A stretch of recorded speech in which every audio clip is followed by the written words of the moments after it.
mai cột chênh cột bạc mờ tới môn mà ọt miền môn tới môn mai nghĩa môn sẽ tới chia môn ơi nhẹ sạch môn này so yeah អ្នកទាំងអស់គ្នាស្វាគមន៍មកកាន់ channel podcast មកវីដេអូទី19បាទហ្នឹងហើយយើងបានឈានមកវីដេអូទី19នៅលើ channel ហើយបាទហ្នឹងហើយថ្ងៃនេះក៏លក្ខណៈថាពិតជានឹកបងប្អូនមែនតើដោយសារទូរស័ព្ទខ្ញុំខូចបានថ្ងៃបានបងប្រុសហ្នឹងហើយជួយធ្វើបាទហ្នឹងហើយជួយឲ្យលុយធ្វើបាទហ្នឹងហើយក៏អរគុណទៅដល់បងប្រុសបាទដែលបានជួយបាទកុំបីអត់មានវីដេអូទៀតទេបងប្អូនបាទហ្នឹងហើយយើងបន្តឲ្យបាទយើងបន្តដំណើរទៅមុខទៀតហើយបាទហ្នឹងហើយវីដេអូនេះក៏ដាក់3នាទីបាទហ្នឹងហើយសាច់រឿងនេះសាច់រឿងបងស្រី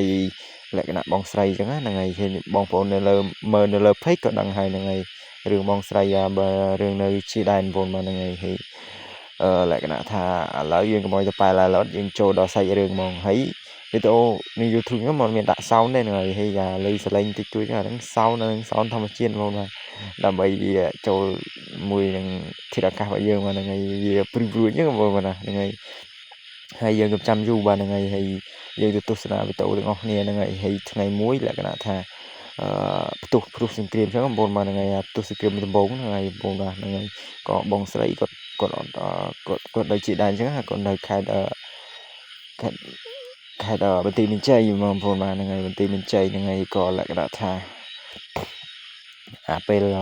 លសង្គ្រាមហ្នឹងបងបាទគឺស្លាប់តបច្រើនបងបាទហ្នឹងហើយក៏លក្ខណៈថាបងស្រីគាត់ទៅបោះតង់កន្លែងវារៀងឆ្ងាយពី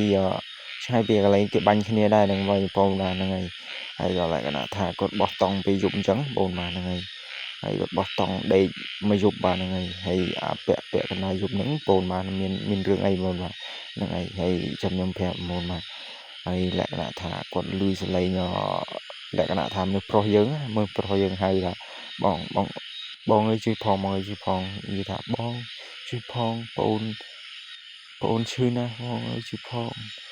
ហើយលក្ខណៈថាបងស្រីគាត់រៀងថាលក្ខណៈអត់សូវខ្លាចដែរហ្នឹងហើយគាត់សួរសួរក្នុងតង់ថាអ្នកណាគេហ្នឹងហើយអ្នកណាគេ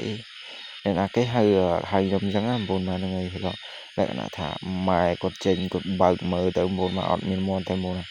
ម៉ែងាកមកសិតតែឈាមមុនអើយញាក់សាច់មុនហើយញាក់សាច់មុនហើយសម្រាប់បងប្អូនមកឃើញចឹងវិញគឺកាំងម៉ែដូងហើយសម្រាប់ខ្ញុំខ្លាចបងប្អូន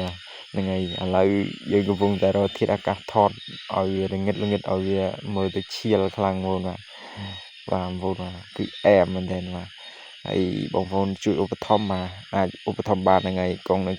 QR នៅខាងក្រោយវីដេអូហ្នឹងហើយដើម្បីបន្តវីដេអូយើងទៅមុខទៀតបងប្អូនបាទហ្នឹងហើយចុងក្រោយក៏មានអីដែរសូមអរគុណសុខភាពល្អទាំងអស់គ្នាភ្លេចថែរក្សាសុខភាពបាទ